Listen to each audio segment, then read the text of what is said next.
Bonjour, bienvenue, nouveau numéro de Mégatrend sur Boursorama. Aujourd'hui, on vous parle de l'impact économique du vieillissement. Bonjour Bastien. Bonjour.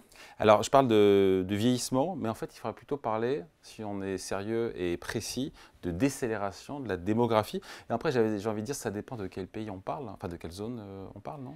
Oui, on a des situations sur le plan démographique qui sont extrêmement différentes quand on regarde les différents pays du monde.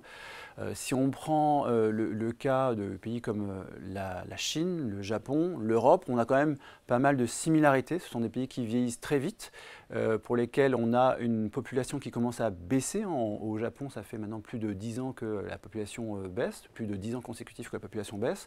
En Italie, on a à peu près la même chose. Et puis maintenant, même en Chine, on voit que la population baisse. En 2022, c'était 800 000 habitants de moins. En 2023, sur l'année 2022, il y avait 850 000 habitants de moins.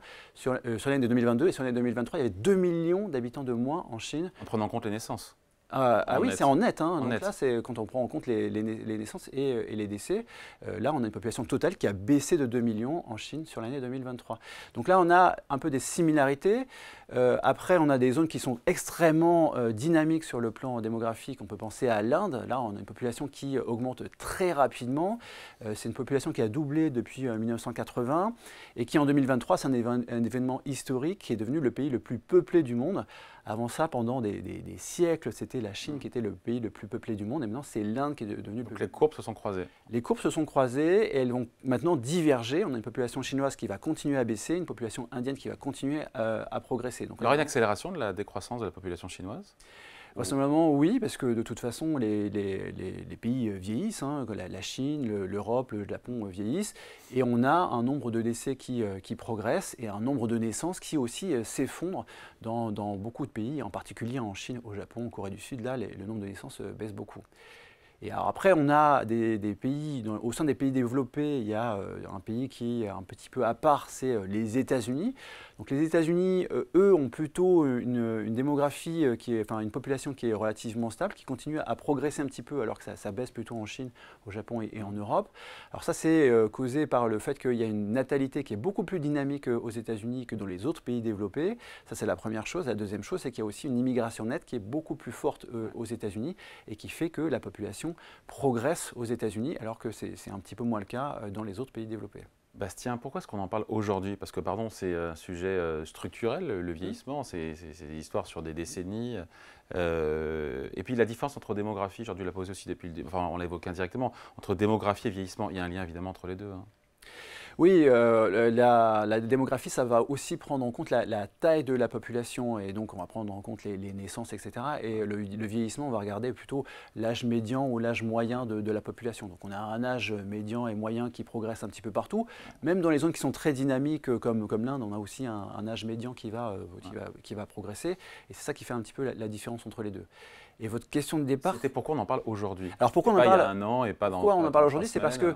qu'il y a effectivement des phases dans l'histoire où on parle beaucoup moins de l'impact de court terme de ces phénomènes de long terme. La démographie, c'est vraiment des phénomènes de long terme. Et là, vraiment, ça vient impacter les variables de court terme. Si on prend, par exemple, La conjoncture. La conjoncture, on a eu des pénuries de main-d'œuvre qui ont été très fortes, par exemple en Europe ou aux États-Unis. C'est en lien avec le vieillissement. Et c'est tout à fait en lien avec le vieillissement. Si on prend le cas de la zone euro, chaque année, c'est la population en âge de travailler, ce qui est défini par l'OCDE comme les 15 à 64 ans. La population en âge de travailler baisse de 1 million de personnes par an dans la zone euro, dont 500 000 en Allemagne. Donc là, au niveau de l'Allemagne, il y a vraiment des trous qui sont en train de se former dans les effectifs des entreprises. Et ça, c'est quelque chose qui est assez récent, qui est en train de s'accentuer. Donc cette population en âge de travailler, elle baisse en zone euro depuis déjà 10 ans, mais c'était relativement lentement. Puis tout d'un coup, ça commence à baisser beaucoup plus rapidement.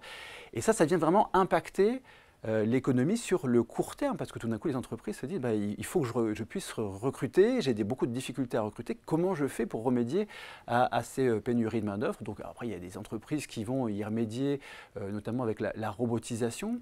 Et d'ailleurs cette robotisation, le développement de cette robotisation, il a vraiment accéléré en 2010, et c'est pas du tout un hasard. Le nombre de robots industriels installés dans le monde, il était à peu près stable jusqu'en 2010, après ça a très fortement augmenté. Pourquoi 2010 notamment? C'est exactement ça. C'est parce qu'en fait, on a eu un point d'inflexion en 2010. Les populations du baby-boom, qui sont nées en 1950, ont eu 60 ans en 2010. Donc, beaucoup de départs à la retraite à partir de 2010. Ouais. Des pénuries de main-d'œuvre qui commencent à généraliser. Et donc, une robotisation qui accélère vraiment à partir de cette date-là. Et d'ailleurs, il y a des chercheurs qui ont montré que rien que le phénomène de vieillissement, ça pouvait expliquer à peu près 35% des disparités d'investissement dans la robotique dans les différents pays du monde.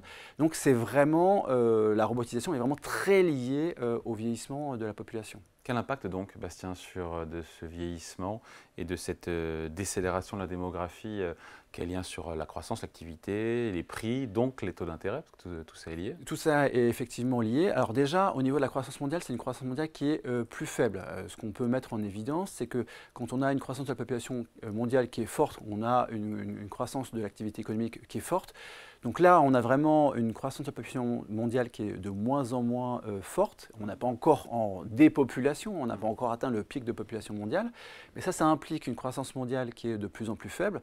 C'est notamment ce qu'indiquait le FMI. Le FMI fait chaque année des prévisions de croissance à 5 ans.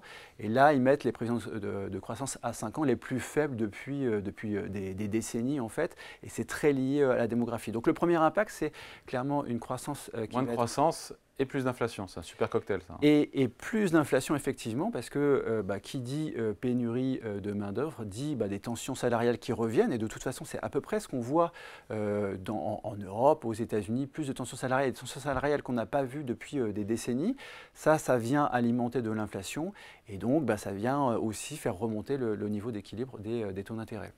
Autre variable qui est sensible, c'est pas un bon cocktail quand même, je repense à ce qu'on vient de dire à l'instant, pour les banques centrales, ça a des taux d'intérêt plus élevés. Quand il faut financer la transition énergétique, quand il faut financer le vieillissement, qui dit vieillissement dit dépenses de santé plus importantes, c'est pas... Oui, il y a aussi un autre élément qui est un petit peu négatif, c'est sur les finances publiques, parce qu'on a ce qu'on appelle le ratio dépendance vieillesse, c'est-à-dire quand on va faire le ratio de la population en âge de travailler, les 15-64 ans sur la population qui a plus de 65 ans, eh bien on avait à peu près 7 dans l'Union européenne en 1950. Aujourd'hui, on est plutôt aux alentours de 3, donc grosso modo 3 actifs pour une personne de plus de 65 ans.